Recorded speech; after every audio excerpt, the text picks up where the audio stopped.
All right, you're live. Good morning. I'm Vice Mayor Shanika Smith and Chair of the Public Safety Committee. I would like to welcome you to the February 25th meeting. All council members and staff are participating virtually. To help our audience follow along, I'll state each section of the agenda aloud.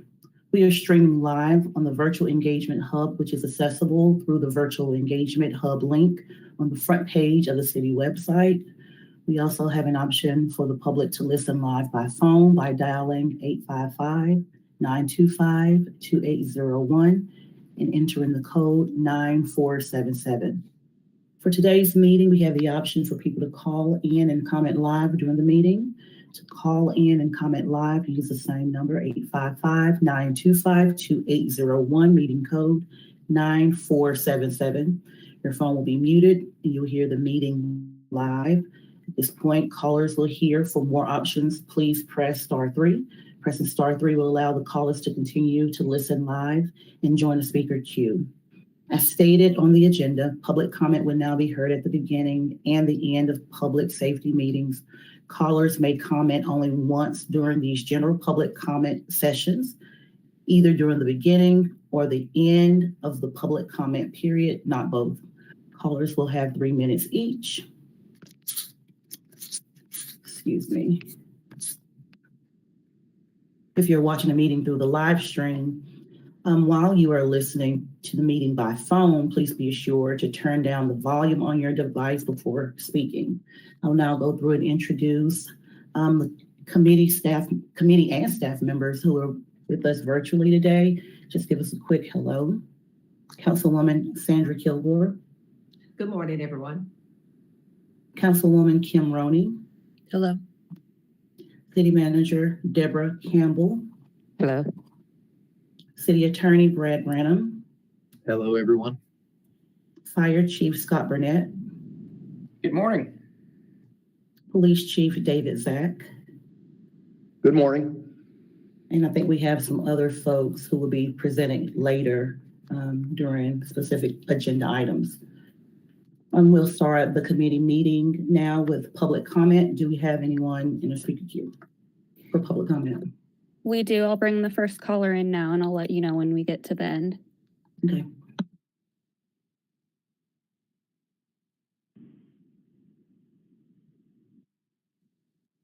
Caller ending in 1538, your line is open. Hi, can you hear me? Yes, we can hear you. Okay.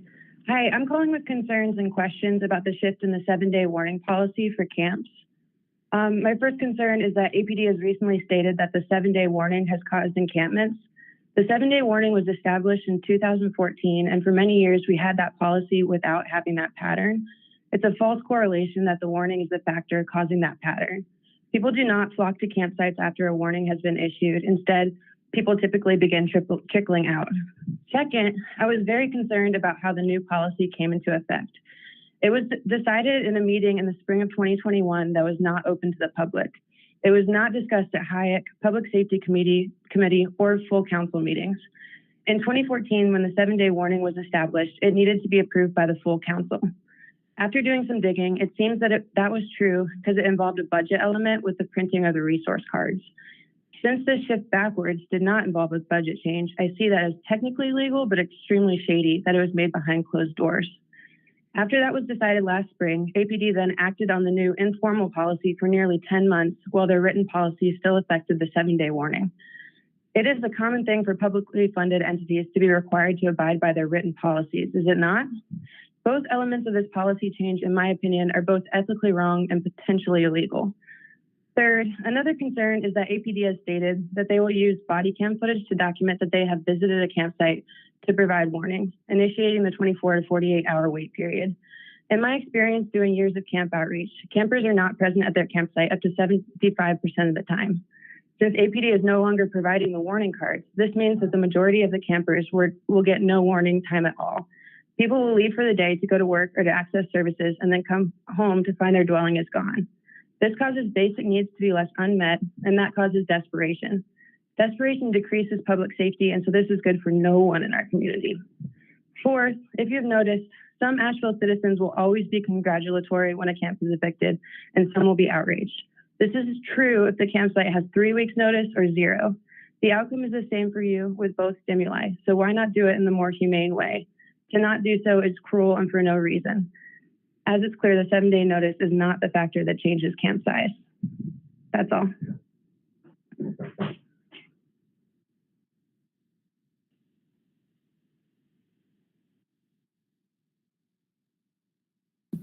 Is there Caller any- ending in 7629, your line is open. Hey, Jenna, this is Grace Martinez. I sent you the slideshow. Yes, I'll pull it up right now.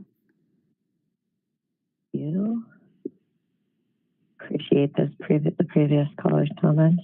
I think YouTube is like a little bit delayed, so when I'm presenting this, I'm just going to go by what I'm seeing up here, if that makes sense.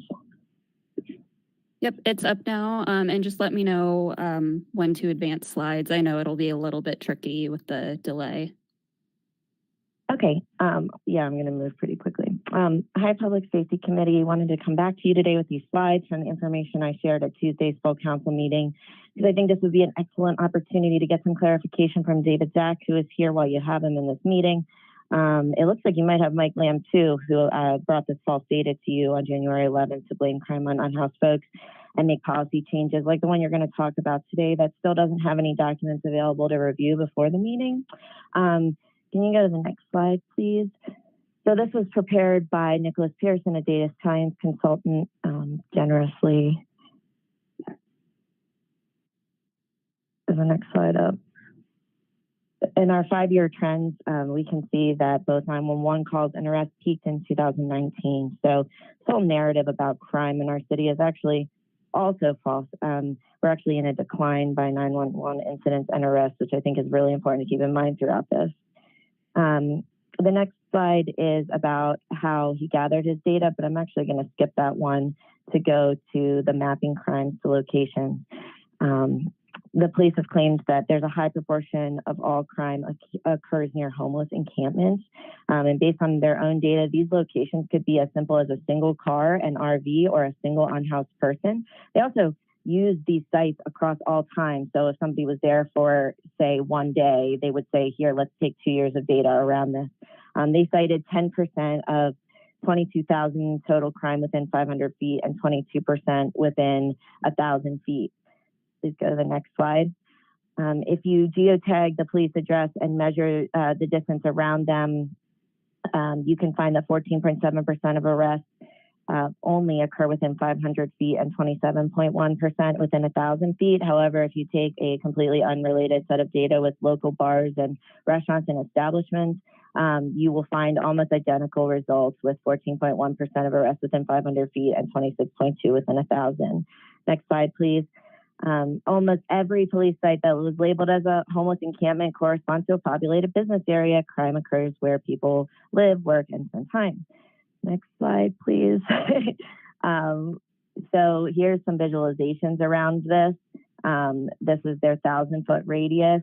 As you can see, many of these radiuses were overlapping, which we'll talk about in a second. Next slide, please. So correlation does not equal causation. I learned it in statistics in high school, and it's become useful to me again. Our unhoused population is not responsible for a wave of crime across the city, and this again has our arrests and calls. Next slide, please.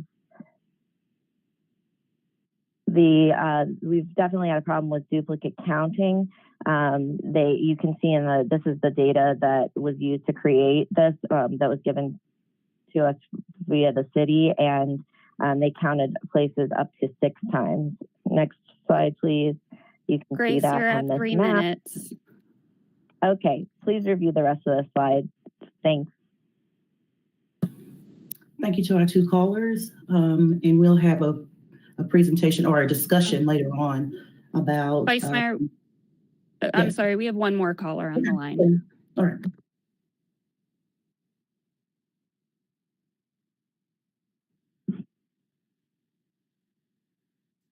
Caller ending in 4350, your line is open. Good morning, City Council women and neighbors. This is Amy Cantrell. I want to thank you all for your service. I'm deeply concerned about the new APD 24-hour notice policy impacting our unsheltered neighbors and the reckless way that data was created and used to support it, as was just detailed. The policy is uncompassionate and impractical.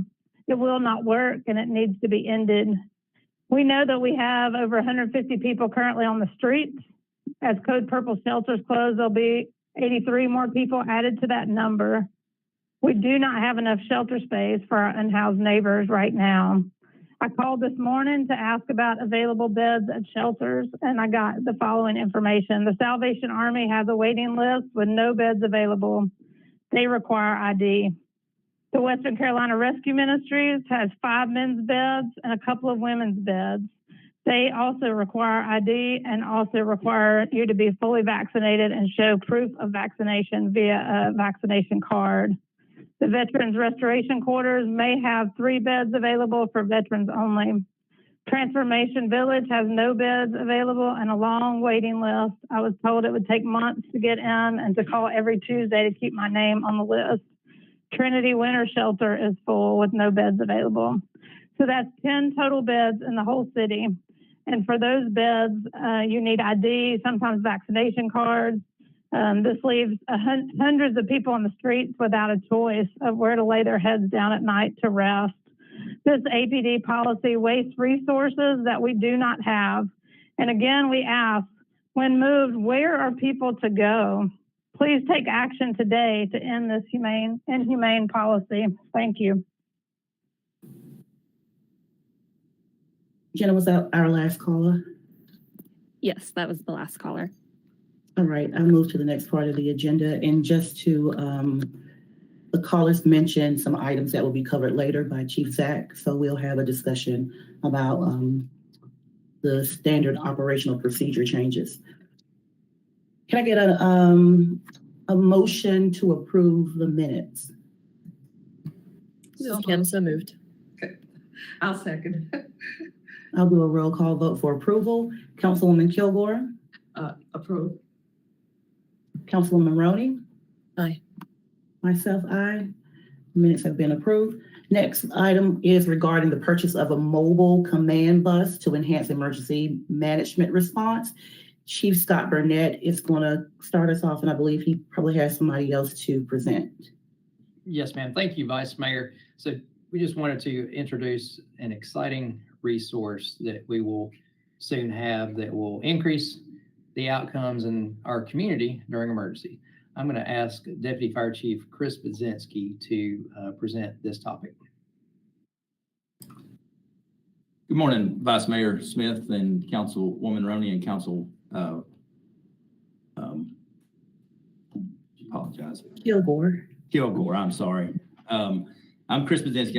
I have the pleasure of serving as your Deputy Fire Chief, and I want to introduce an exciting program that we are embarking on, which is a mobile command vehicle. If you could advance the slide, please. So here's an example of what the vehicle may look like once it arrives, but I wanted to tell you how it'll be used, and we can use that example as we walk through the following couple slides. The incident that occurred on I-240 recently, where we had a bridge struck by a large truck, that's an example of an all hazards incident where a lot of agencies, both city, county, and state, had to come together to determine how to mitigate the incident, how to take care of the public, and how to detour around it, and how to make the incident safe at the end of the day. That included the fire department, the police department, transportation department, public works, North Carolina DOT, and amongst others like utility folks. We all work really well together in the unified command system, but we could work better together if we could come together in a central location that is located on the scene that provides us with a conference ability and office space. That's really the essence of what this vehicle does, is provide that office space to come together and the ability to conference and to utilize data and networks to make informed decisions on how to adjust traffic flow, like utilizing something as simple as Waze, which we all have access to. If we come together, we're able to do that as one unified command team to determine where our best flow of traffic could be. That's somewhat of an example of how this vehicle could be used among many other ways. So it's in essence, at its core, an office space with conference space and also a isolated data and that sort of thing. So we can provide, internet connections and phones and that sort of thing. So we can all work together well. So if you could provide us or slide to the next slide, please. So in the mobile command vehicle, I mentioned it's all about coordination and collaboration and allowing us to communicate better as an incident command team on that incident to make it safe for our community and also to make sure that we're maintaining safety for our first responders that are responding to the incident. And first responders I speak of is everything from police, fire, transportation, water, anybody that is responding to that incident to help make it safe. We utilize the National Incident Management System as a city, and that's what defines for us what the unified command system looks like. So we provide training to our staff at all levels on how to actually work together. And this vehicle allows us to really provide the highest level of unified command that we can on that incident scene. It allows us to operationalize our emergency operations plan. And part of that is not just the response, but also the recovery. So it allows us to provide the continuum of care from the beginning of the incident all the way through the recovery of the community at the end of it. And all incidents begin local and they end local. That's how they work. So this allows us a presence and to meet the community where they are throughout the duration of the incident. It doesn't end when the fire trucks go home. It continues through the taking care of the residents and all of the whole, everybody that's involved in the situation. Another benefit of this vehicle allows for us to actualize our continuity of government plan. So if we lose a space, say due to a cyber attack, if IT needs a space to be able to recover from that cyber attack, this provides us the ability to feed utilities into the vehicle, such as data from the internet and phones and that sort of thing, so that they can help manage their incident as well. And then it allows us to provide kind of the common theme through all of this has been a common operating picture for everybody to work from, so that we're all hearing the same things, seeing the same things, so that we can make informed decisions on how best to mitigate the incident. Next slide, please. So how do we come about this? So we had a mobile command vehicle, which was decommissioned in 2005 because it had outlasted its lifetime, to be honest. It actually sits at the salvage station if you have been there as a junk vehicle. So since 2005, we've had this need that we have not been able to procure and replace. So the discussion has been also with our all hazards committee that is part of that our emergency management chief manages, and that includes every single department in the city getting together on a quarterly basis, determining how can we manage all hazard events better. And this was identified as one of the ways that we can do that. So in September of this year, we identified a vendor and a solution, and we started working with APD and fleet to determine how feasible it would be to purchase a vehicle like this. And due to some supply chain issues, obviously, I think most are aware that small vehicles are very difficult to procure right now because of multiple supply issues and the need that we had for the vehicle, along with the vendor having a readily available chassis. The decision was made to move in this direction. So the vehicle has an overall cost of $1 million, and our tentative delivery date for it is this fall. So with that, I'll be happy to answer any questions. Thank you, Deputy Chief Budzinski. This is Kim Roney. I had a couple questions around this. One is, since we haven't had this mobile command vehicle option since 2005, I appreciate the example of the situation with the interstate recently with the wreck that happened. Do we have some examples from when we had a mobile command vehicle of when it was in use in our community? Sure. In 2004, the city was in the direct path of, I believe, 2 hurricanes back to back in a 2-week time frame. That vehicle was used extensively during those floods to help manage the specific incidents that were occurring then. That was probably the closest to when that vehicle was decommissioned. And then when I think about fleet maintenance, longevity, and just like the long range vision, are there any municipalities that are looking for this kind of vehicle that doesn't only rely on fossil fuels? Is there any future hope or possibility for, say, like a hybrid vehicle or something of this size? I haven't explored that with this type of vehicle. I know in the fire service, there has been exploration of hybrid fire apparatus, but I don't know specific to this type of vehicle. Yeah, I know there are a lot of tour buses that are moving to even fully electric just because we don't want to see this vehicle sitting in a parking lot because we don't have a way to run it without the right fuels, but also the social and environmental responsibility that we have. So for future reference, those will be similar questions that I'll ask about fleet. Okay, very helpful. Thank you. Thank you. Any other questions? I had a question about when is it useful? Like what type of situation would activate its use?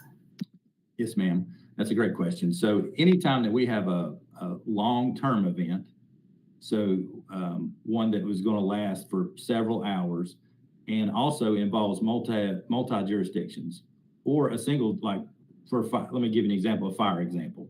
So in a fire, most of our moderate risk fires such as house fires and high risk fires such as house fires, we are able to manage and mitigate those incidents within about a 3-hour time frame with a 2-person incident management team.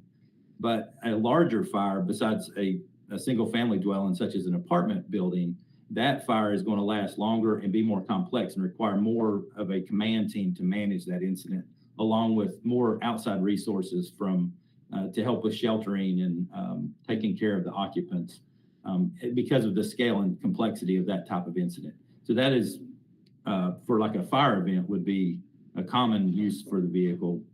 And then any other event where we're going to have multiple jurisdictions working together, that is, regardless of duration, that vehicle would be beneficial for those type of events because of that unified command system and bringing everybody together to make those decisions as a team. So I know we share our emergency operations plan with folks across the region. And I'm wondering, since it has such a regional use in case of emergency, it's kind of an intricate part of this continuity of how we govern and manage incidents. I'm wondering if there's an opportunity to share the cost. So because of the need for a vehicle like this, at the local level and how long it could be used for, it could definitely be a shared resource, but it's also important for it to be a city resource at the same time. So the funding piece, I don't know how that could be. It could be shared with the county or with the state. We have talked with the state about assistance in the past, but that hasn't come to fruition. We have been successful with a piece of this unit. It's not tied to this specific purchase, but our communications unit that the fire department has is through a grant program with the state, and that will support this unit with all of the communications and data pieces of it. So the full package is that communications unit and this command vehicle. So part of that has been shared with the state. Okay, because I'm just kind of paralleling this with our 911 consolidation. It is very close in how we have this co-responder model. So knowing that other entities, towns, and small, jurisdictions around the Asheville area and within Buncombe County will be utilizing this greatly. But I do understand for the purpose of the city to have this as a personal asset or a city asset. I get that, but I'm just trying to see, based on the shared use, if there can be a level of shared cost responsibility. Yes, ma'am. So I know that this item is for discussion only, but hearing and sharing those concerns, Vice Mayor, I wonder if we might consider a recommendation to council, sort of around I hear the urgency because of the possibility and being able to have access to this vehicle at this time. And there's this, in addition to the could we, there's the should we. And so whether is this the right vehicle? And then also, can we share the cost? Should we make that recommendation out of this committee to the full council before a purchase is finalized?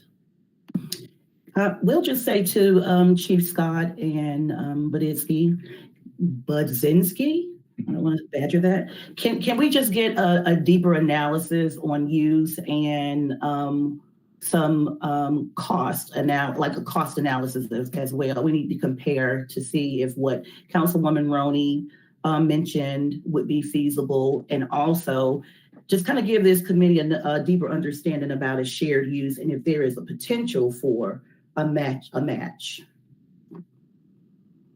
Absolutely, be happy to provide that. So where was this going from here?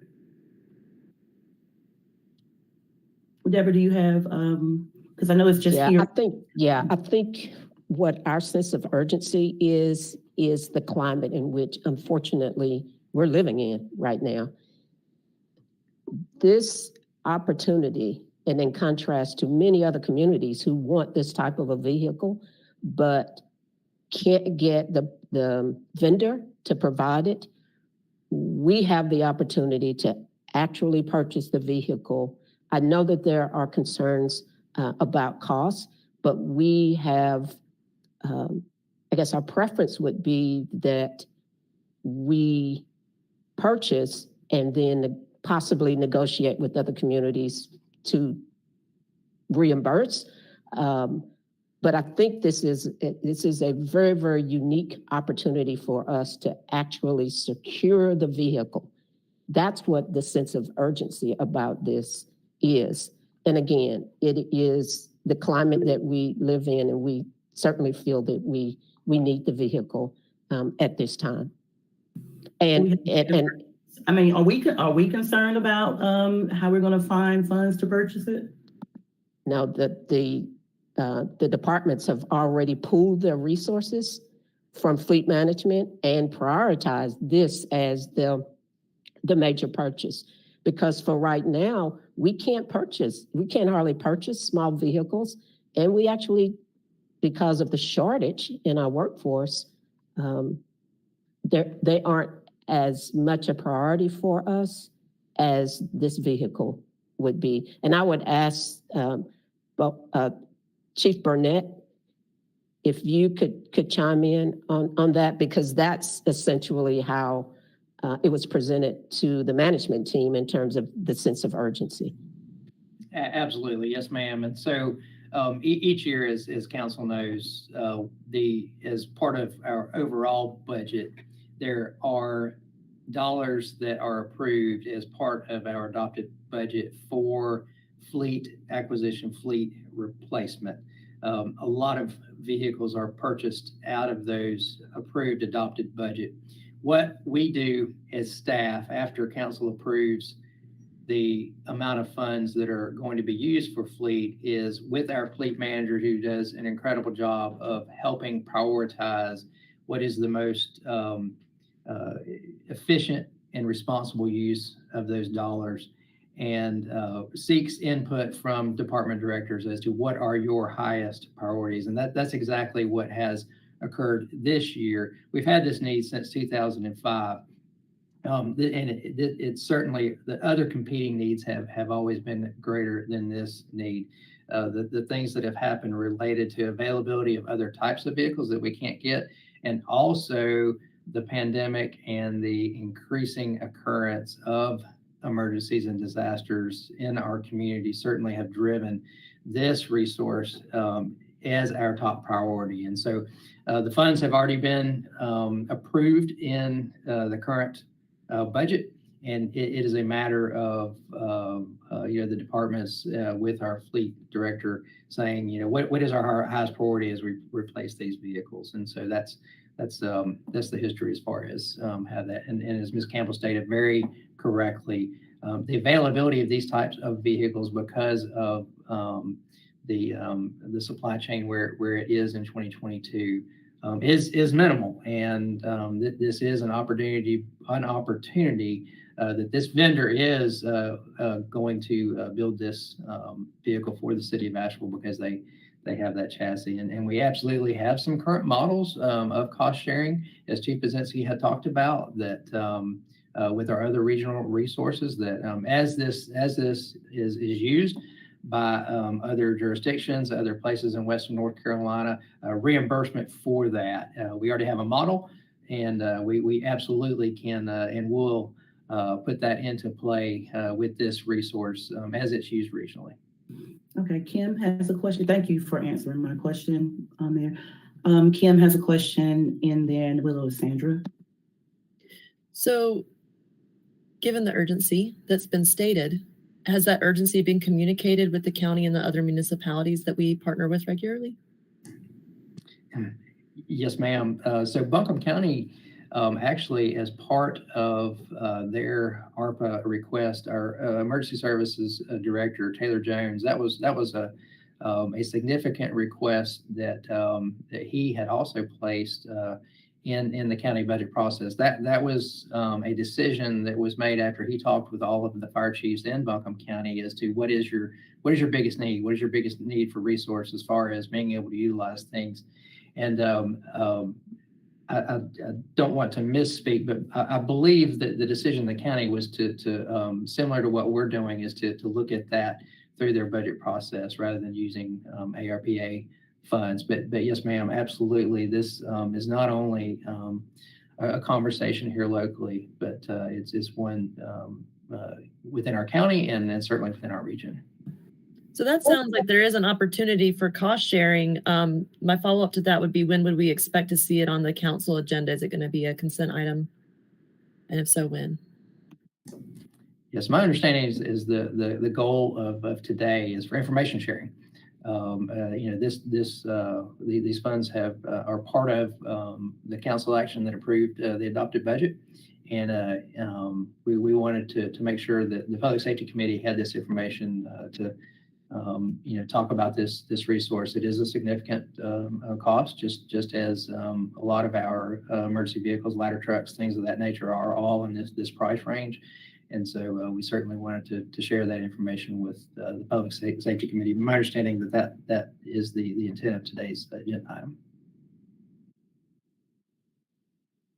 You're muted. Okay, so in other words, let's get Scott on this thing. You're basically saying that you're just giving us information. It's not anything that we would have to approve or vote on. Is that right? Okay, great. Yes, ma'am. Okay, that's fine. What I want to ask you, what is the use? I know you said the other one in 2005 is, sort of a no use for now. What's the useful life of this particular vehicle? Excellent question. Excellent question. So the vehicles that are in this price range, and I use our ladder trucks, our rescue trucks as an example, we typically have a 12-year useful life. This is very unique in that the use of this is going to be very different than our ladder trucks that are responding to emergencies daily. This likely would have a 20-year lifespan, and so we would likely be looking at upgrading this vehicle in about 20 years. Great, that's good to know. Thank you. Well, thank you for sharing all the information, and thank you to the committee for the questions that you posed, just to give us a deeper understanding about which direction we're going. I think this is a timely discussion, given what's going on in the world, and our meeting that we had around emergency management with other folks within the county. Good luck. I'm ready to see this thing useful. I'm most concerned about how we respond in our recovery efforts in vulnerable communities. So if there's any follow-up about how we service vulnerable communities and our special needs, elderly, during situations, I would like that to be a part of maybe a follow-up discussion, so we know exactly who's going to get the best and highest use, and where we need to put the most care. All right, we'll move on. Thank you, Chief Scott. All right, up next, we have an update from Chief Zach on the revised procedures and the rationale for proposed changes. Good morning, Vice Mayor, committee members, city staff. Joining me for today's presentation, I have our crime analyst, Doug Ozier, Captain Mike Lamb, and hiding off camera is Deputy Chief Jim Baumstark. Today's presentation is a follow-up from our November 17th, 2021 public safety presentation, where APD provided information on our efforts as related to traffic enforcement. Chief, And I think during you, Chief, I think you, I'm sorry, I thought the next item, Vice Mayor, Yes. I don't mean to take No, over no, this. okay. but- Yeah, you're starting with your presentation. What we're doing is we're discussing the procedural changes with the homeless encampment removal. Oh, I'm sorry. I thought, yep, I had my order confused. So I apologize for that.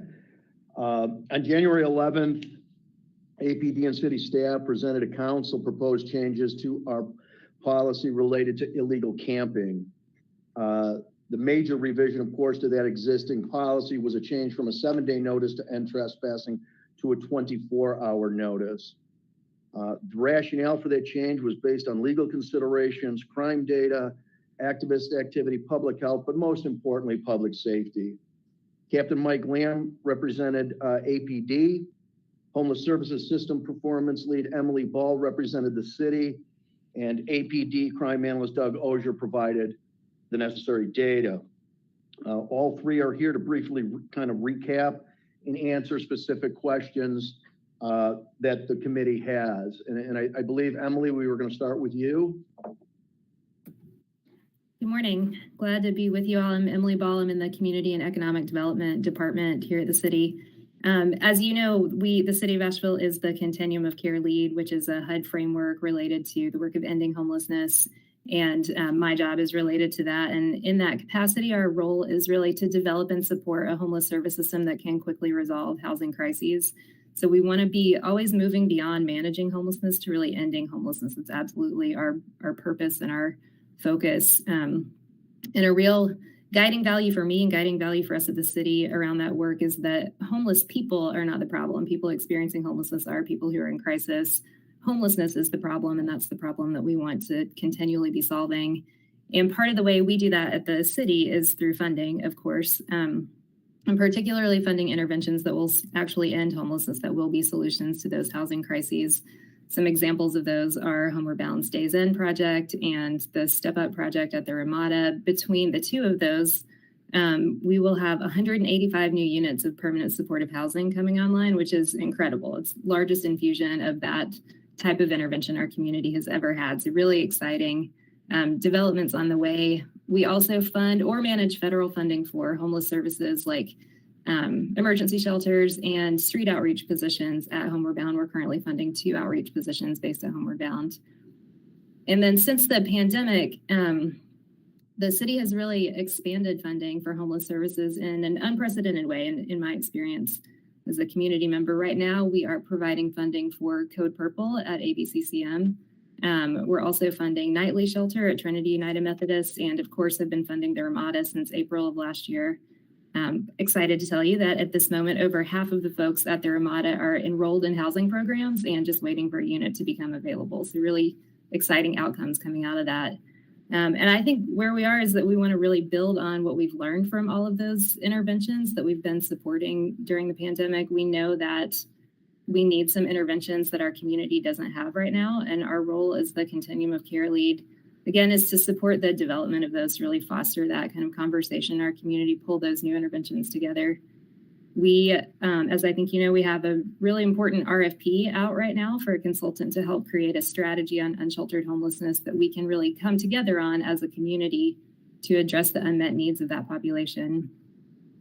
I also want to give you just a basic process overview of what we do as city staff to connect with folks who are unsheltered and camping on public property, which of course isn't permitted by ordinance. So when city staff are notified of a camp on public property, our first step is to ask Homeward Bound Outreach to visit that location to connect with those folks.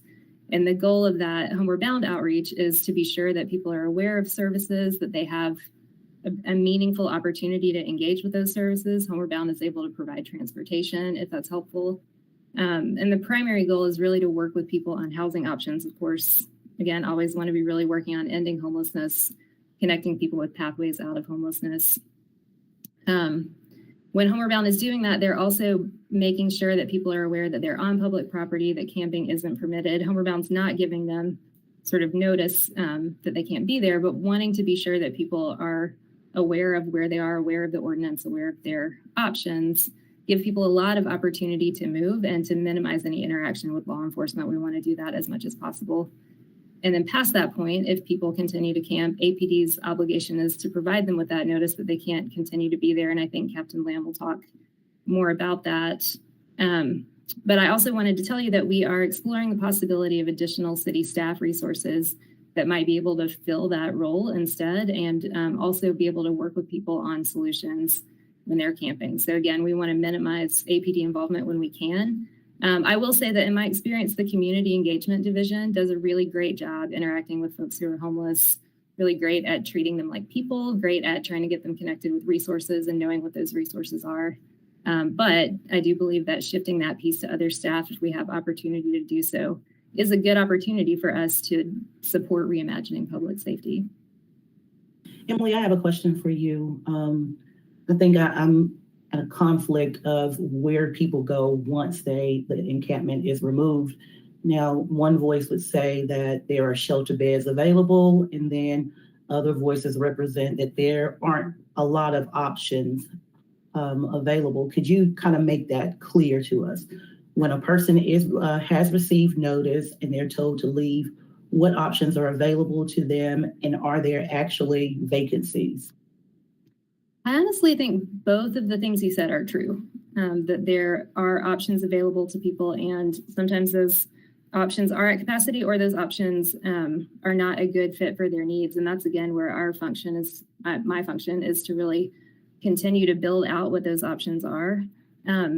I can't, Captain Lamb actually may be better able to speak to this. I can't give you data, and I can't give you a kind of blanket response to that because it's so individual. It really depends on the situation of the particular person and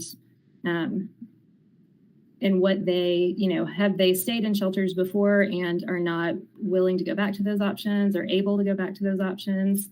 Have they not tried those shelters? Maybe they are open to that. I think it's just, there's just such a variety that it's hard for me to give you kind of a general response. Okay, thank you. Any more questions for Emily before we kick it back to Chief Zach and his team? I would just like to ask a question. This may be a little, off the beaten path, but like Emily said earlier, she said there are sometimes people aren't the perfect fit for the options they have. And I would think that you're probably talking about the people that really do not want to go into any type of shelter, people that may have pets or different options where they just refuse. They want to be outside. I was just wondering, we have so many people in the community that are so concerned about the campers. Just wondering, do you have any people in the community that may actually own land or large lots that they would sort of volunteer that if some of these people could not go to shelter, that they could actually camp on their own private land? Have you had people that have opened up their home, not homes, but their property to be able to assist with this, especially, on a temporary basis to sort of help us deal with that and keep it from spilling over in the public arena? I was just wondering, that to me would be something that I think that we could sort of reach out to the community, and maybe that would be a fit for short term. So I just wondering, have you had any of those options, people brought that to you? I have not had private property owners reach out with that kind of question. And I'll tell you that I have really been focused on developing additional shelter options. I think a lot of my work over the past year has been making sure that we do have Code Purple available and supporting what's happening at Trinity. I'm very deep in all things Ramada these days and trying to be sure that the folks who are there have positive exits. So I think our work in the continuum of care, my work has really been focused on, how do we bring people inside? What that means is really supporting options that are a good fit for people's needs and continuing to build that out. So it's a bit more than you asked me for, but I have not heard from private property owners. And the only reason I asked that, I would say, what is the percentage of people that will not or refuse to go into any type of shelter? Could you give us an idea of what that number looks like? I'm sorry, I couldn't hear that. Yeah, could you give me an idea of what the number? A lot of people refuse to go in shelters or refuse to take on those services. What would you say the percentage of people that's on the street that do not want to go and use those services? Because I hear that a lot from a lot of people that I speak with is we've offered, they don't want it. They want to be outside. So I'm just sort of getting an idea so people can understand that we are providing services, but we can't force people in situations that they don't want to be in.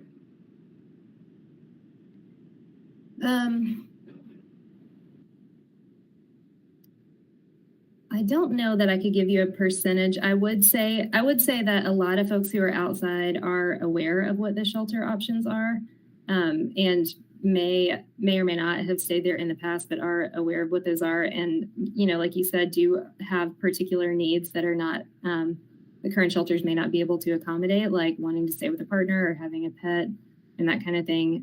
It's been exciting to me at the Ramada, when we went into those camps in the beginning and talked to folks about coming inside for hotel rooms, we had 100% of people say yes to that. So I think it is a real proof point that we have a lot of opportunity as a community to build out shelter that people will that will work for people, that people will accept, so that we can then be working on those housing outcomes with them. So I guess my follow-up to that, Emily, would be as we look at the national trends of folks not going into congregate shelter after we told everyone not to go inside in large groups together, is that part of our data set and consideration as we look for the need for emergency shelter? I'm really concerned that we might be putting, whether it's our LEOs or another staff member, in a situation of saying that someone has to move along, but not having somewhere to take someone. I'm so sorry. What was the first part of that? So there are national data trends around why folks aren't going into congregate shelter.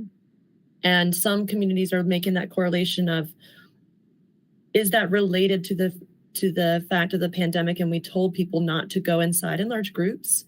So it is different to ask someone, do they want to go into a hotel room or into a room where they can maybe bring their pet or stay together as a family? Then it means that they can isolate. Like, are we considering national trends around congregate shelter, especially I think of like our funding, but also our staffing options?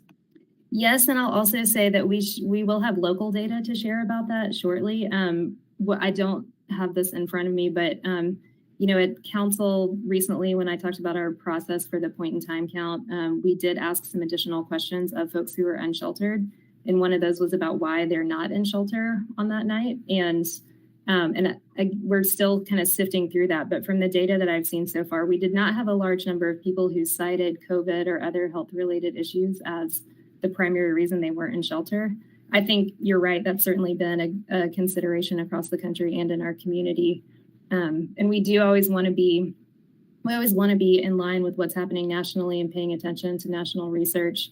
But I will be excited to have actual local data about our own people that we can really, really work through soon.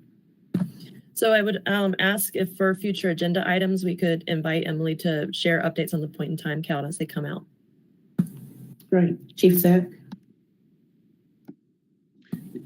Yes, I'll turn over to Captain Lamb at this point. All right. If I could speak to Councilwoman Kilgore's question, is we do see a very high percentage of folks that, for a variety of issues, don't want to go into the shelters, into the Code Purple shelters. There's just like with the article the other day in the news, talking about the addiction and the mental health that is present within these encampments. We see a lot of serious addiction issues.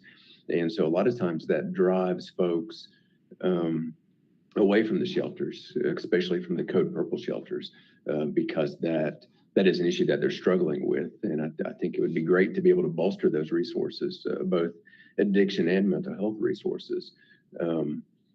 But I also want to sing the praises of Emily, because had it not been for the Trinity United Methodist Church shelter on Haywood Road, that's another option that she was able to work to get. And it really gave us another resource and another tool, because in all the Code Purple rides that we're giving, whenever Code Purple is called, a lot of folks are either they have dogs, they're a couple that's together, that request to go to that Trinity shelter.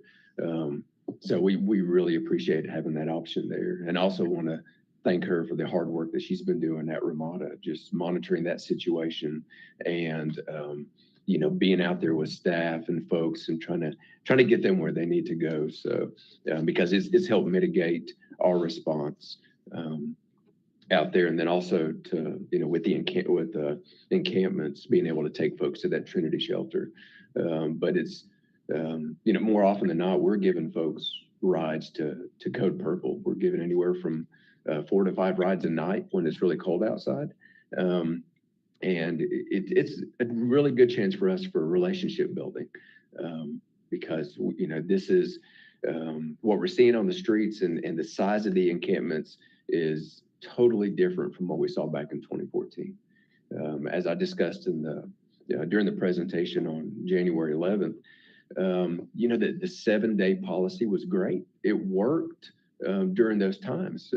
It worked before we had the proliferation, of encampments that we saw in 2020 and 2021, because as a city, we were trying to do what was best for folks in not breaking down encampments to stop the spread of COVID, but that did have unintended consequences. We saw, tents, encampments, 30, 40, 50 tents in size that had started.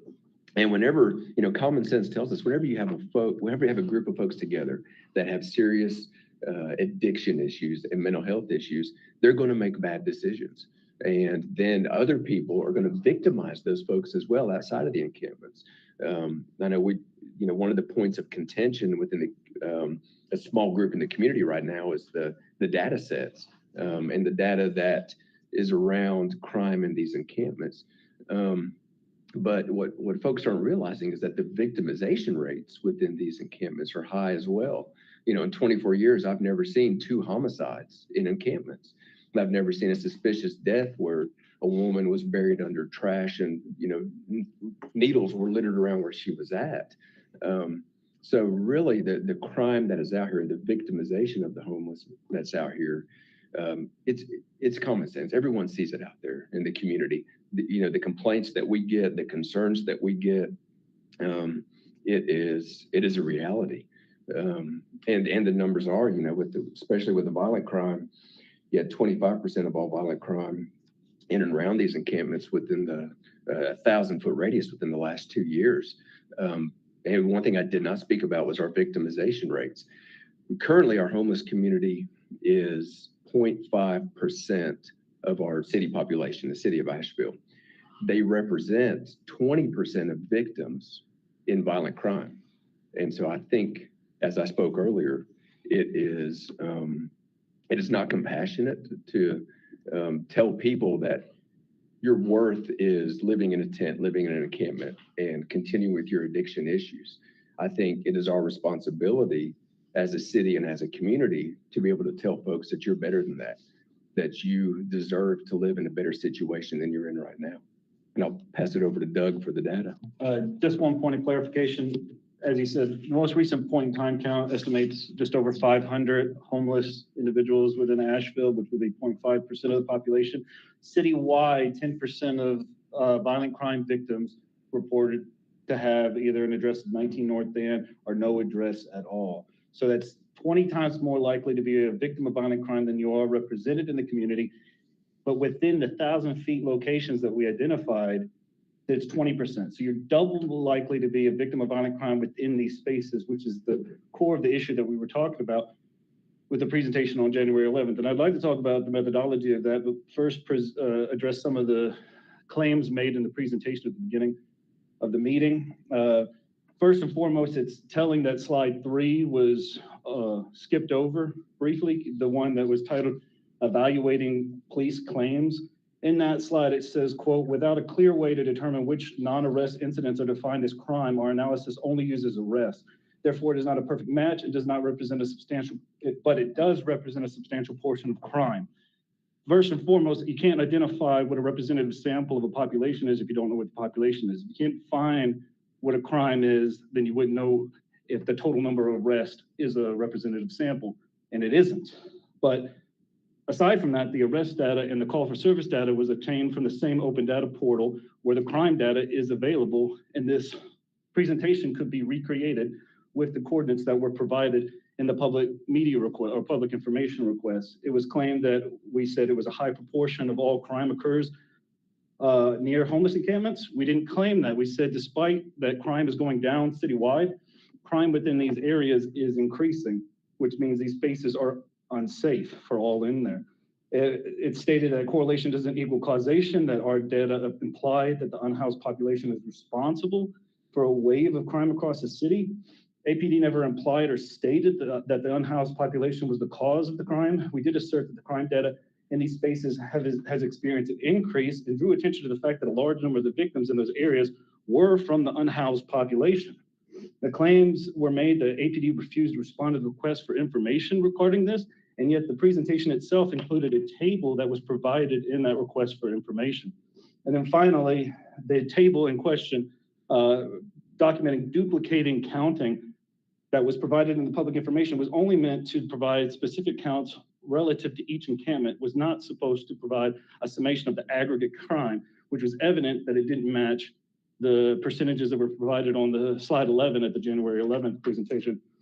But aside from that, the methodology went simply as I was provided a series of addresses from a list compiled by multiple departments in the city, including parks, sanitation, and law enforcement observation. I coordinated that with grid coordinates available from our record management service and then mapped the locations. I pulled the crimes, all crimes, within 500 feet to 1,000 feet of any encampment in order to ensure that there was no duplicate counting and provided those percentages. We don't define the crimes. The crimes are defined under FBI's National Incident-Based Reporting System. And they were provided on the, sorry, all of this data is available in the open data portal and can be replicated easily. But to not do so is not only disingenuous, but deliberately misleading in this presentation. You know, and also I want to bring the point that the reality is that these crimes are underreported. With our relationships with the folks that are out there in encampments and being able to talk with folks, they were telling us about other multiple incidents that occurred, especially with sexual assaults that go underreported for fear of retaliation from the perpetrators of these crimes. So while we're talking about the crime data and the counts, I want you to consider that those are really underreported incidents because these are only incidents that were reported to the police. So we know that there are other incidents that occurred out there. Yeah. Council.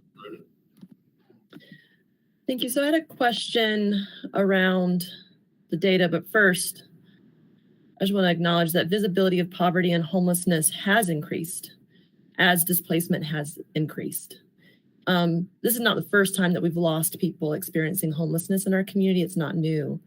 But around the data sets, when I saw how it was presented in the past, we have a picture of a tent.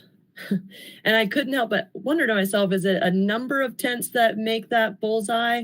Is it one? Because if it's for every single person in a doorway business, then you would have every single business being a data point set. So the question is it what it defines encampment for our own use of data and how we present it to the public? This isn't by any means a total summary of all encampments across Asheville. This was just a sample that was provided again by multiple departments. So sanitation department is called to clean up an encampment, marks it into the data set, parks and recreation, and law enforcement interaction. It was of those highly visible 44 locations that we just pulled, what is going on within those spaces? Are we seeing an increase in crime, decrease in crime? Are people safe or not? And that was in conjunction with these more serious, heinous crimes that we've seen more recently. So yeah, it's Okay, not the- so if we look at that, can you confirm that you said that this is a sample and not a complete data set? We don't know where all encampments are throughout the city of Asheville. We just know of those that we've observed. So by comparison, if we ran the same data set for the central business district, do we have a comparison on how it is the same or different? We did, based off of your request, pull all crime around City Hall and the federal building under the assumption that it would create the same findings, which it did not. Can I see a side-by-side comparison of that for a future follow-up item to better understand it from the perspective and the processes being used? From what I understand, it's already been provided to you. The raw data has been, but the presentation is the part that I'm curious about. If we're going to present a picture with a bullseye with a data set around an image of a tent, we could do the same thing with the City Hall and the federal building, or that perhaps we could see what the process looks like to provide a sample data set. If they're not the same, it would help me to understand how they're not the same. And this is my response to just the direction of the conversation so far. We can scrutinize how information was gathered and how it's interpreted, and it almost becomes analysis paralysis, like we're getting stuck in one area. But one thing that we cannot contest is the victim's account of conditions of homeless encampments and what they've personally experienced and raised throughout the entire city about safety concerns. So I know we can go down this intellectual track around, what the methodology should be and could be, but I don't want to veer so far in that direction that we're not using plain examples about victimization. So I would encourage you, Councilwoman Roney, if you want that deep analysis, like have a sit down so that they can have that conversation. Because right now, I believe that the main thing is that encampments and the conditions of our encampments need some deeper insights. And how it is explained, how it's interpreted by the public. I mean, for some folks, I think that is that deep dive and it should be explained. But for me, we can't explain away and we can't create enough data sets to display the level of victimization in encampments in other areas around our community. So thank you for that. And I appreciate that. I also think we have a responsibility as a committee and as the full council to ask about the process of how data is presented so that the way that it's presented doesn't cause people to be more vulnerable.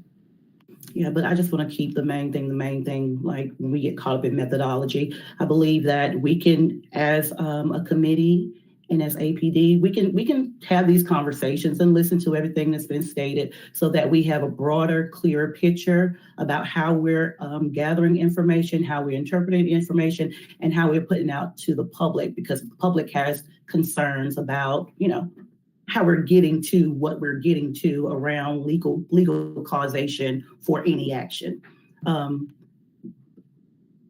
What's of interest to me right now concerning the direction of the conversation right now and what we know is coming, these correlating timelines of the code purple ending and the volume of people who could possibly cause our encampments to swell a little bit, that correlating with the timeline of the Ramada and emergency service deadline.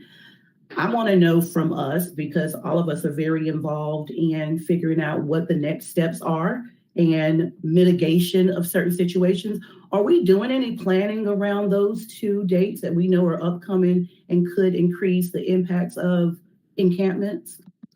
Yeah, I'm going to ask Emily if she wouldn't mind responding to that question. What I also will say is that we are working on multiple fronts. And I think you got a little bit of that from Emily with her earlier comments, but we are well aware, very concerned, and are going to be intentional, Vice Mayor, in terms of having this perfect storm and being able to see how we can best respond and mitigate the impact on our entire community. And it's all hands on deck type of thing. Yes, ma'am. Just very transparent in this moment. Councilwoman Mosley and myself have been working with the Ramada Inn residents and sending over transitional housing providers to say, hey, these beds are available, and recovery, they're recovery homes, you know? But the explanation of the guys that I've been dealing with who are ready to take people in today, they're saying, hey, relapse is a part of recovery. We're not asking you to be perfect. We're just asking you to try. You will not be kicked out. You will not be ostracized nor marginalized for your drug use. But we need you to be in a safe place so that you can stabilize. We're going to provide you transportation. We're going to provide you jobs. We want to see you excel. Those are the type of living situations that we should be pushing our residents into. Encampments, I'm not sure that you have that same type of analysis, that same type of love, harm reduction practices, harm reduction leadership. We need some leadership in these areas, and I'm not sure, personally speaking, that I want to pour resources in the operations of an encampment. Let's get people in the best situation so that they can thrive and stabilize. These makeshift encampments, I don't see a future in it. I don't see the pathway to stability. I don't see it stabilizing our communities who are already distressed with violence, unemployment, in a gamut of situations. This is not the Asheville I want to see. This is not how I want to see our resources as cognitive behavioral specialists, homeless specialists, law enforcement officers, what have you. I don't want us to put all of our attention on the upkeep, the build of encampments. Let's do something different, and let's all take responsibilities by going out, asking people who own, ask folks who own Airbnbs, hey, would you take somebody in for just a moment in time, because things are very critical. So those are the conversations that I want to have. I don't want to get stuck in how we say what we say, even though that's very important. But let's move on and let's get ahead of the springtime. We know what's going to happen in the springtime. We know what's going to happen in the summertime. We're going to get transients on top of people who are looking for homes within Buncombe County. I don't want to get caught up in the data. Let's get caught up in the action forward. Any other comments from our law enforcement team on this procedural matter?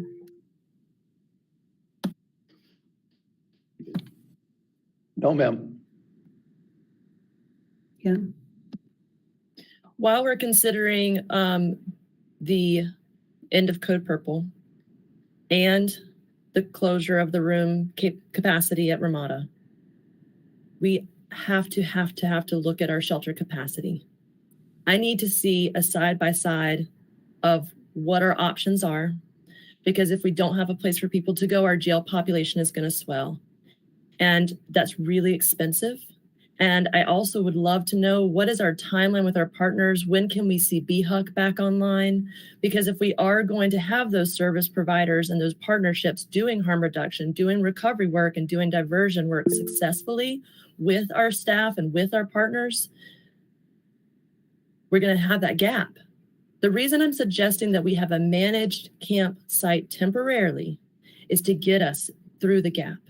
Otherwise, we are just going to have an increased jail population. And we need to plan for that and just own it and be honest about it. Well, Emily, who's in the pipeline? When I say who's in the pipeline, I know a lot of faith leaders are offering their space, but there might be some zoning restrictions there. People might have just nuanced issues that would keep them from kind of helping us in this transition stage. Who's in the pipeline to create the best space for an emergency facility? And what do we need to do to make them ready? Like we're running into another emergency, I foresee. Mm-hmm. Well, let me back up a second if I can and say about the Ramada specifically that I am very, very, very, very focused on folks not returning to unsheltered homelessness when they leave there. And certainly that will happen for some people. That is reality. I cannot guarantee that 100% of people won't. But I can tell you that we are working very, very diligently to get folks reconnected with friends and family. We have supported people in returning back home to other states where that's been a good option for them. We've got a lot of folks enrolled in housing programs. I can't say enough how much we need landlords to partner with us to expedite this process for those folks and for other people who could be tapping into rental assistance if we had the unit available for them. So we really need that landlord partnership. So that's just to say, we do have this kind of convergence of deadlines coming, but we are working really hard to ensure that we're not just flooding the streets with folks who are currently inside. The best thing I can say to your question is that the folks at Trinity United Methodist who have been hosting this shelter have also been hosting a series of community conversations. They've been meeting every 2 weeks. They have really been reaching out to other faith community partners. They've had a lot of volunteer support. And they also have some nonprofit participation in that. So there's a lot of momentum, I think, in that group to try to figure out what some solutions are and some willingness to bring resources to the table, which we don't always see, but some folks who are saying like, yes, I will stay overnight, or yes, I do have a fellowship hall available. Yes, I will bring a meal, that kind of thing. So certainly nothing confirmed that I can point you to at this point, but I think a lot of good community momentum right now.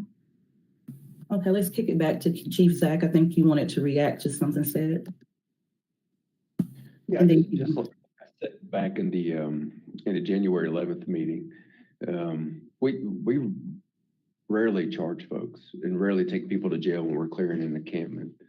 We most of the time, the vast majority of the time, whenever we ask campers to move along and that they can't stay within an area, there are no criminal charges that go along with that, and they comply. So as far as jail population swelling, I don't think that's an accurate statement.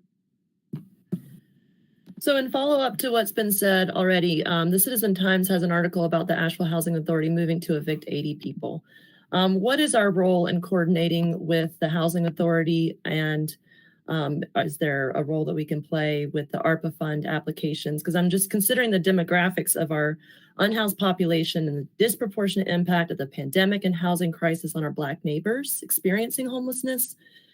If this is the way that we're going to move, I am very concerned this is a step in the wrong direction if an equitable recovery from the pandemic is still a priority of this council, and I believe that it is. And if I could, Brad, I think you presented some information, an email possibly to council as it relates to fiscal legal happening with this issue, but I don't want to speak for you or put words in your mouth. Yeah, thank you for that, Manager Campbell, and thank you for your question, Councilwoman Roney. This is something that was brought to our attention, the large number of evictions specifically filed by the Housing Authority recently. I do think it's important to note that the initial filing process does not necessarily equate to evictions. I cannot say that some or a large percentage will not result in that, but I have spoken directly with staff from Fiscal Legal, as well as others, about the efforts that they are currently undergoing in collaboration with other partners to try to provide valuable resources to all of the individuals who have been served with notice of summary ejectment proceedings. The goal, and almost unified, I would say, is that we would avoid as many evictions as possible out of this. The Housing Authority does have certain obligations that are established by federal authority as part of their existence and funding.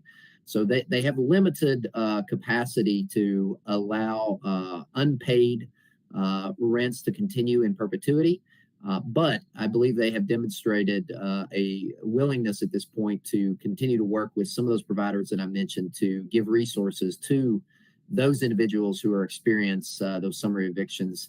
And it appears that it is having some success early on. So the city is continuing to monitor that as well. And I'll be more than happy to keep council up to date with additional information as it becomes available. Thank you, Brad. With more than concern about the fact that we hear about these policies sometimes through the press or through social media. We are having this conversation now. So I would just ask that we plan for a scheduled follow-up conversation for our March agenda of the Public Safety Committee with intent to give a recommendation to council. On what? I'm unclear. On whether it's partnerships, whether it's policy suggestions, whether it's funding allocation. We're going to have to be prepared for some sort of action. Otherwise, we'll be running up against another deadline where people are left falling in the cracks. Let's just, Deborah, do you have any future ideas about bringing this conversation to full council? Because I don't think it needs to live here. I want to keep this aligned directly with public safety, and to me, it's kind of get convoluted just a bit for me. Sure, and I think that our housing committee is working a lot on these kinds of issues related to housing and other supportive services that are needed.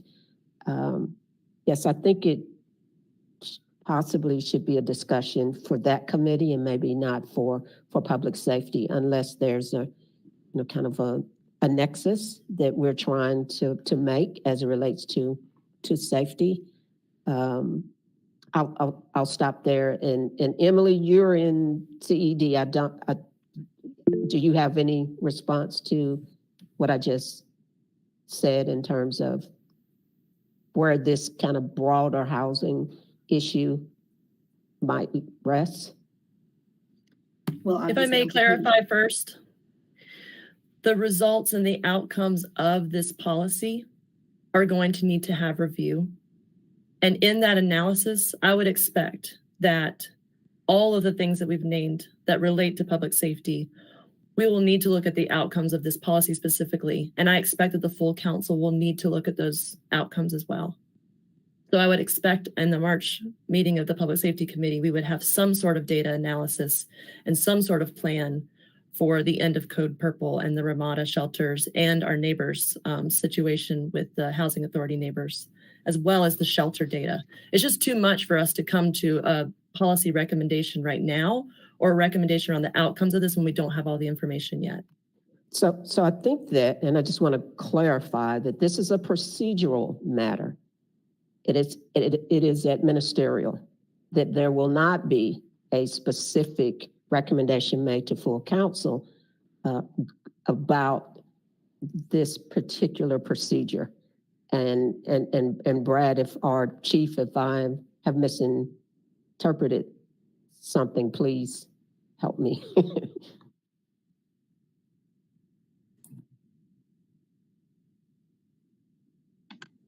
I mean, I would just add, when we're talking about the evaluation of policy, the evaluation of procedure, whether we had what, the intended results actually were verified, you don't do that sort of analysis in 1 month's time.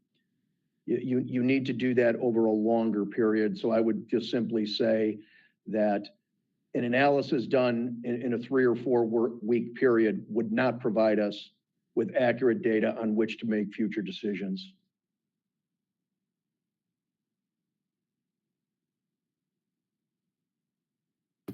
I've made my request and I can happily repeat it in future meetings.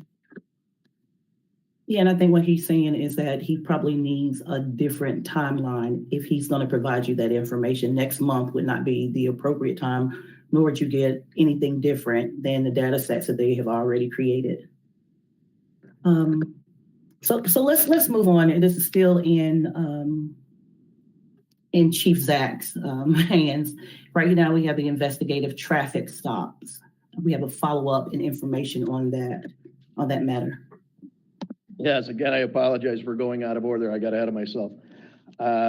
Again, this is just a follow-up to what we discussed back in November of 2021 when we were providing data on traffic enforcement. And an area of concern that our committee had was racial disparity, particularly as it involved investigative traffic stops. So our purpose today is to provide more information about that.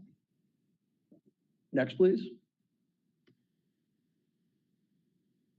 The information we want you to provide, our takeaways, we want you to understand that investigative traffic stops are rare. Of the 3,666 traffic stops made in 2021, only 168 would be classified as investigative, so it's a very small amount. According to the 2020 census, Asheville's Black population is 11.2%. However, Black motorists accounted for 29% of all of these investigative stops. But however, demographic composition is not uniform throughout the city. We spend the majority of our time patrolling in areas where we are requested and or needed most. The Asheville Police Department does not intentionally target a specific race or gender of people for traffic enforcement.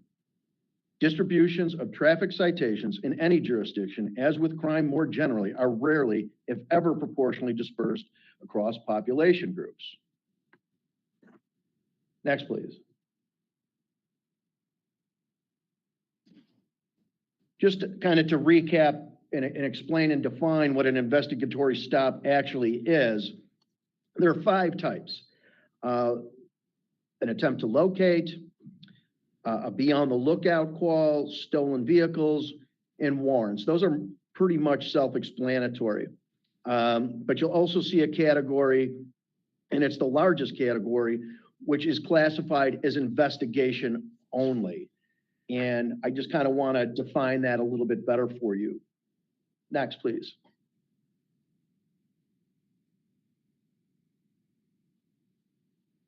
The reasons for an investigation-only stop would be the presence of nearby criminal activity associated with suspicious vehicle movement, a fictitious or stolen tag, the unauthorized use of a vehicle, whether an officer is witnessing a crime occurring in a vehicle, and we see that a lot with domestic or drug activity, a hit-and-run accident, erratic driving, or road rage type incidents. Next, please. These are just a couple examples of what might be considered, or what is considered, an investigation-only stop. On February 17th, we received a call for service concerning a person with a gun at a gas station on Smoky Park Highway related to an altercation. The responding officer observed the suspect vehicle leaving the location and stopped the vehicle. The suspect was in possession of a loaded .40 caliber handgun with one in the chamber, marijuana, and recently committed a robbery. The driver was arrested. That would be an investigative only stop. On January 4th, we received a call about a reckless driver hitting multiple vehicles off Sky Exchange Drive. The suspect vehicle was identified and the driver was found to be under the influence and in possession of multiple narcotics and was arrested. So what you can see in a lot of these stops is not necessarily self-initiated activity by the officers themselves. It's we're being called to a location to address what may be occurring with a specific vehicle.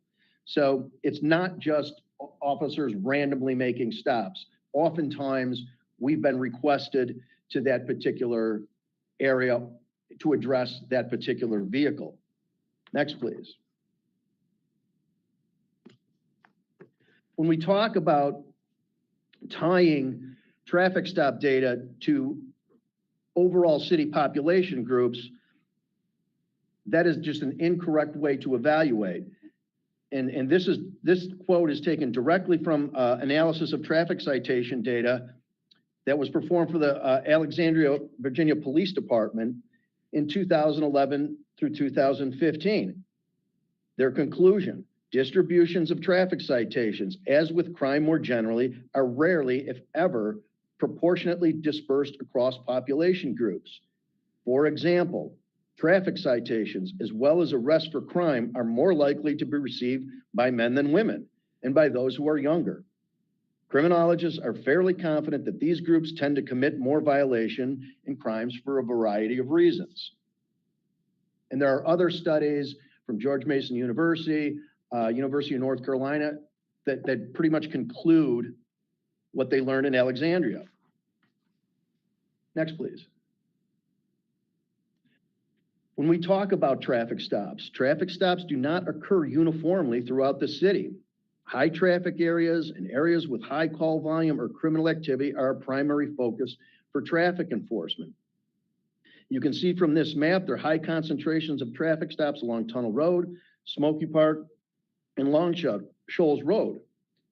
That's where we're called to. That's where we respond. That's where we patrol more actively. And the demographic composition of these areas is not uniform throughout the city. Next, please. This is just one particular census block south of downtown. This census block group contains one of the highest concentrations of traffic stops, with 154 in 2021. Last year, this area, there were 26 violent crimes, over 1,500 calls for service, 80 arrests, and 37 shots fired calls were also reported. Now, according to the census data, the estimated population of this particular census block is 51.8% Black and 36.4% white. However, the traffic stops, you can see the demographics of the area were 49% Black drivers and 48% white driver stops. So in this particular group, we actually stop, as it relates to population, more whites than Blacks for that particular census data. This is also an area that we receive a high volume of calls for prostitution. So of course, those are going to result in traffic stops for those engaged in that sort of activity, because more often than not, their MO is to operate in a vehicle. Next, please. Again, when we're talking about investigation-only stops, the highest concentration of these stops occurred in West Asheville near Exit 44 and downtown near Biltmore Avenue. Of all census blocks, no block saw more than 9 investigation-only traffic stops last year. Very small amount. Once again, next slide, please. The investigation-only stops distributions. You can see Asheville's male population is only 48%, yet when stopped for investigation, they were more likely to be stopped 61% of the time. Last year, 29% of violent crimes committed were against Black victims, and 2/3 of all gunshot victims in 2021 were Black. So to say that crime and traffic stops should be proportionally distributed amongst population, it's just inaccurate to state that. Next, please. Of these stops, very little result in any enforcement action whatsoever. Of the 83 investigation-only traffic stops conducted last year, only 13 resulted in arrests and 10 resulted in citation. In 60 stops, no action was taken at all, or simply a warning was given. Searches also very rare. They were only conducted in 10 incidents due to consent, probable cause, or search incident to arrest. 7 of those 10 searches did result in an arrest. Next, please. So again, in conclusion, these stops are very rare, only 4.5% of all traffic stops. We do recognize that our Black population is 11.2%, and that they are, the Black motorists are accounting for 29% of all investigative stops. But again, demographic composition is not uniform throughout the city. We spend the majority of our time patrolling in areas where we are requested and or needed most. We do not target a specific race or gender of people for traffic enforcement. And again, from academic research, distributions of traffic citations in any jurisdiction, as with crime more generally, are rarely, if ever, proportionally dispersed across population groups. I'll take your questions. Sandra? You might be muted. Good morning, Chief Zach and everyone. Thank you so very much for presenting this report this morning. But one thing I want to ask you about is this. There's a couple of things. You remember the program, I can't think of the name of it, where the assistance program where you would offer motorists, if they had lights out or whatever, assistance. How successful has that been for the community? I'm glad you asked. We just recently had the contract signed. We did have to go through legal to accomplish that. The contract was recently signed. I've been in touch with the Lights On program as early as yesterday. They forwarded me materials for that program, and now we're going to be seeking assistance from the community to find repair shops that are willing to climb on board with the program. I'm hoping we're going to be very successful with that effort. And again, we got kind of a little bit bogged down with contracts and so forth that oftentimes happens when money starts to exchange hands. So we completed those contracts a short while ago. And like I said, I've been in touch with Lights On program as early as yesterday. So we certainly want to get that program up and running as quickly as we possibly can.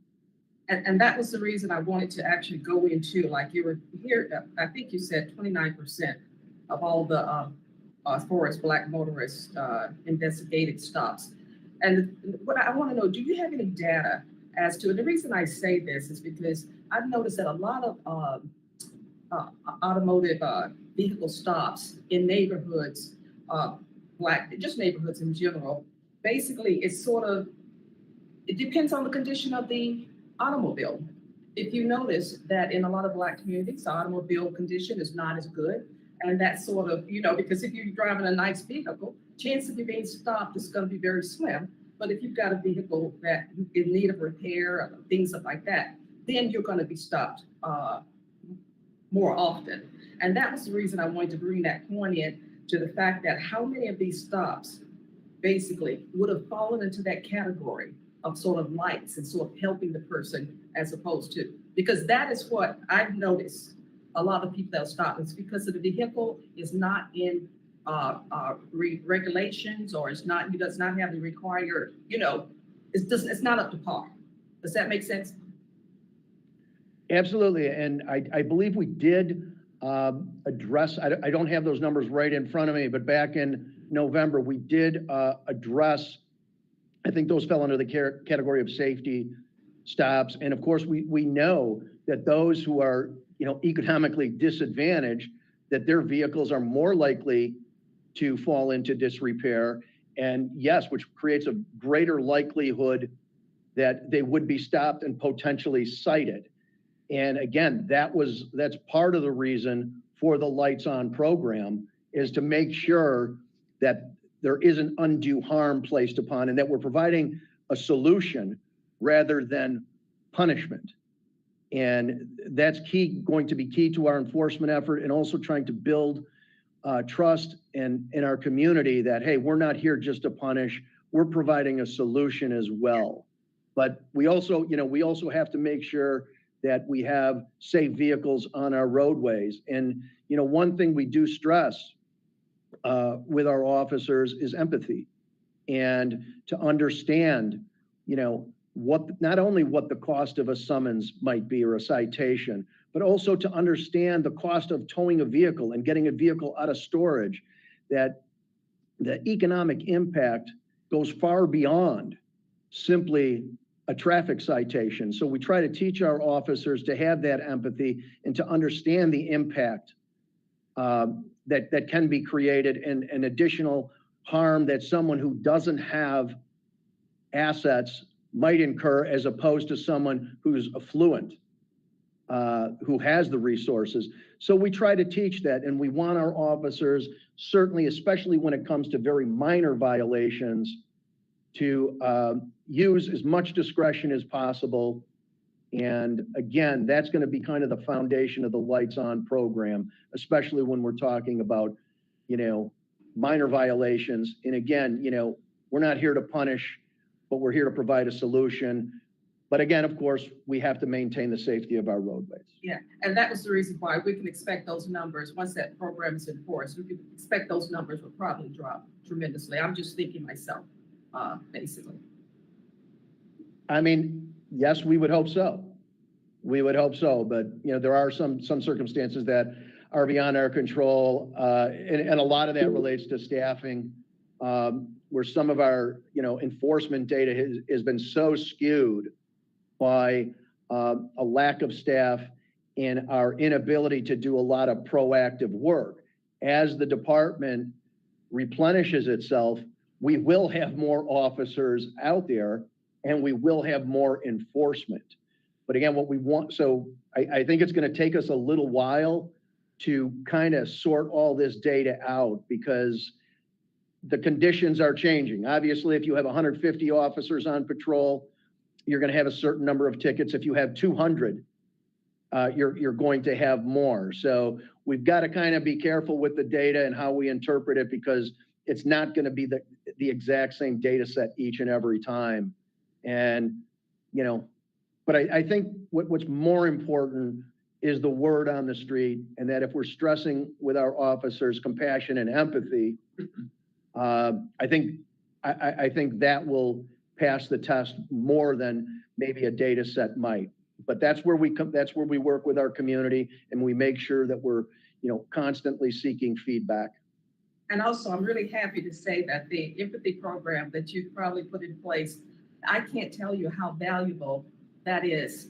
I remember when I was working with the airlines, we had to take empathy training every year. I didn't understand it at the time, but after going through all the trainings and what it actually did to my mindset when dealing with people, it was amazing how impactful that was when dealing with the public. So I'm so happy to hear that that is sort of incorporated in your program, and it's good here. Thank you.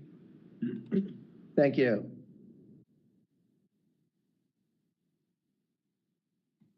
Councilmember Roney, question?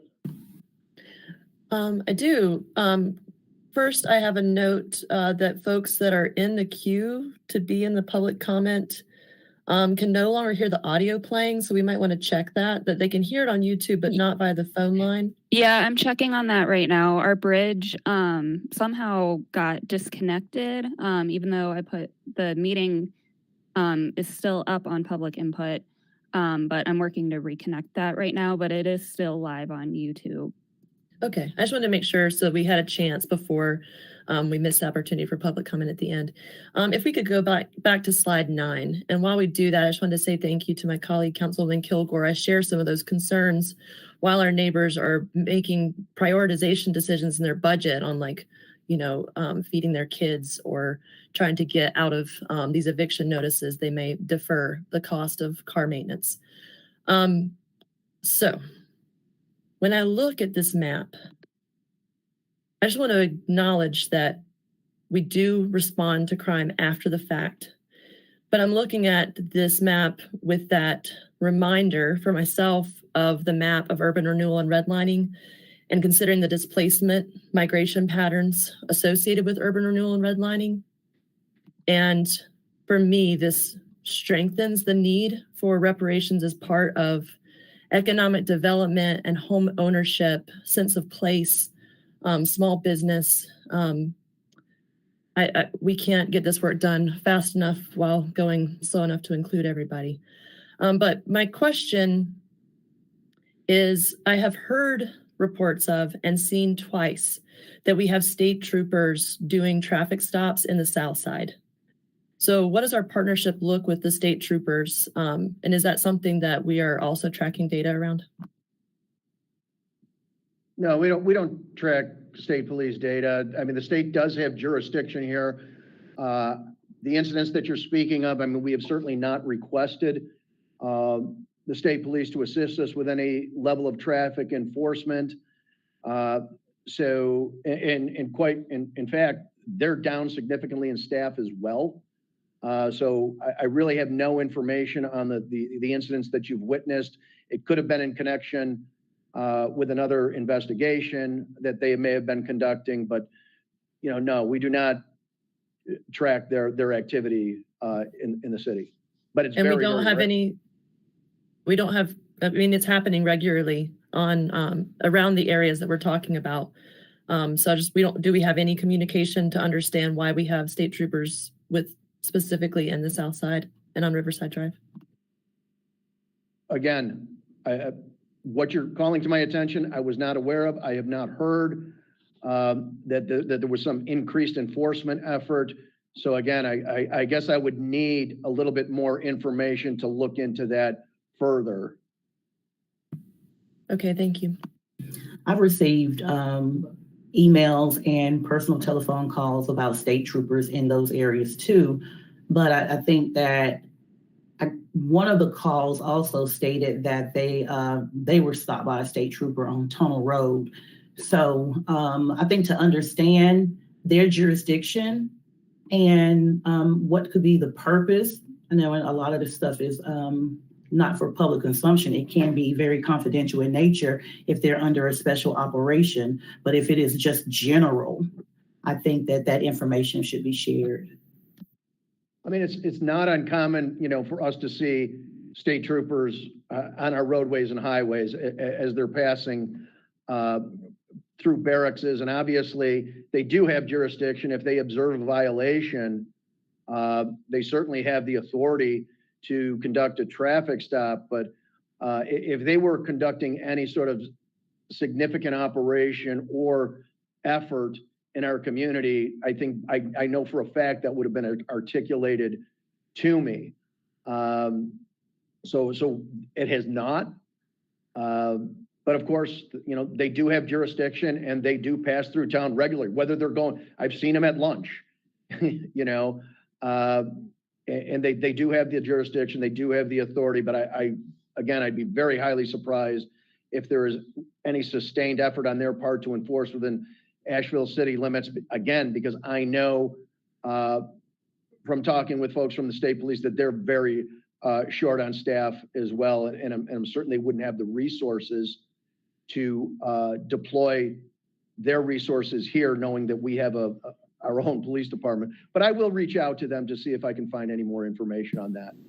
Yeah, because it's in neighborhoods, they have such a neighborhood presence. I was unclear if it was a part of our capacity effort. Not on our end, Vice Mayor. Any other questions?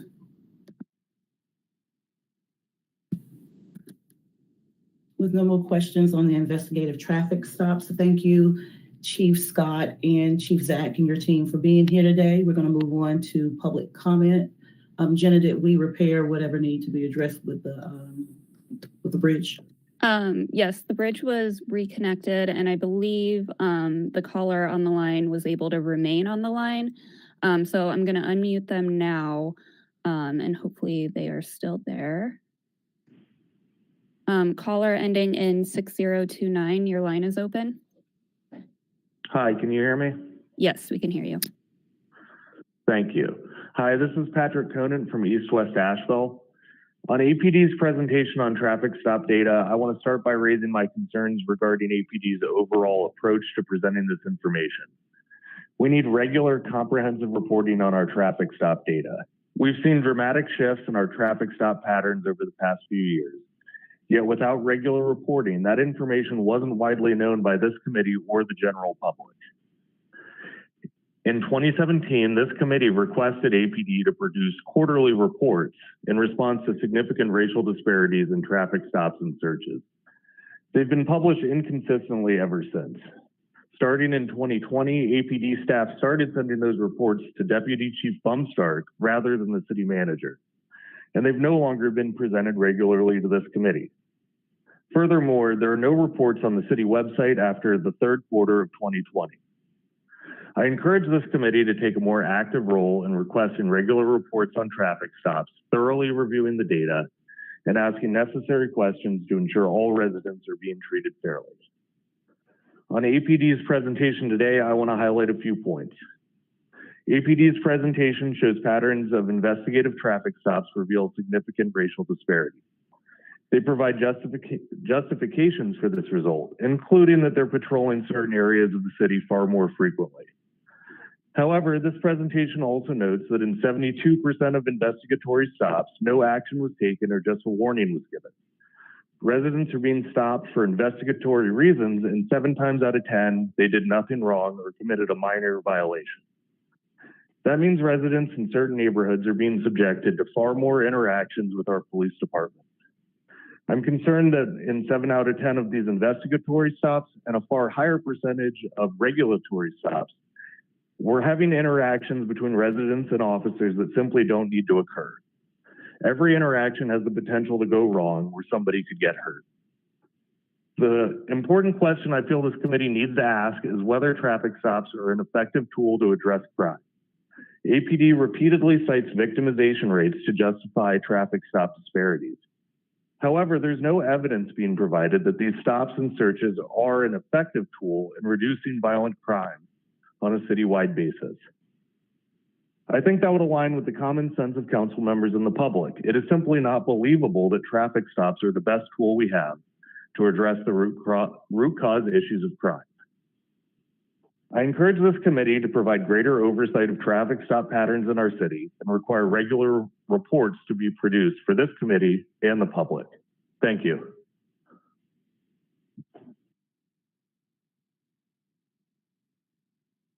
That was our only caller. All right, thank you for your timeline today. I did want to say something about traffic stops because as our community kind of shifts in how we want to interact with law enforcement and what type of law enforcement we want in certain areas of our town based on community building with law enforcement, I think it has been said that presence makes a difference on deterring a lot of crime and making people feel safe.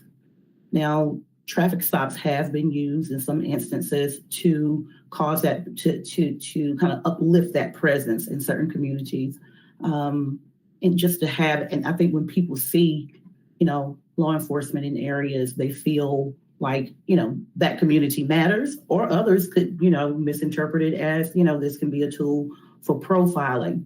But one thing that I wanted to mark on today is that the more and more we get information about traffic stops and how different strategies are to be employed in communities to look at, parking violations or just the presence of folks in neighborhoods who don't reside in neighborhoods, but frequenting often for whatever, purpose, bringing a lot of crime and crime activity to neighborhoods. I think we're looking at how these uses should be looked at and reported on annually or annual basis, but how we legitimize the usage, I think that's still being in conversation. So I just like to invite all of our city, our citizens to kind of look at the changes that have happened in our community, what is useful, and what's just historically been stated as a profiling tool, but I'm not really sure that we have substantial consensus on whether the use is necessary or just another profiling tool. I hope that makes sense.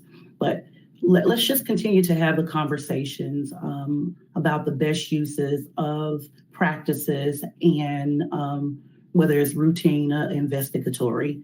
Let's continue to have these conversations so this won't be a platform for a lot of blaming and finger pointing. We want the highest use of safety strategies throughout our community so that we can make the proper transitions to have more community-led and community-focused safety infrastructures, because I believe that's the future. Let's get there, and we only get there by continuing to have conversations and being real and open to the changes and the time that we're in currently. Sandra. Hi. Yes, I would just like to say something here at the end also. I've only been on council a little over a year, and I would like to basically commend Asheville Police, Asheville Fire Department, city staff, and city council. We've grown a lot. We've had to tackle a lot of issues in the last year for a lot of different factors that actually made them worse.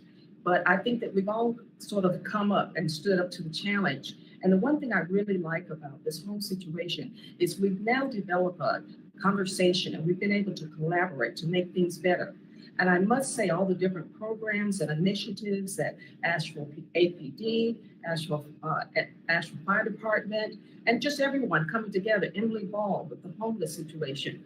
We are doing a great job, and we need to sort of support each other and basically, and just let the community know that we are working toward making things better.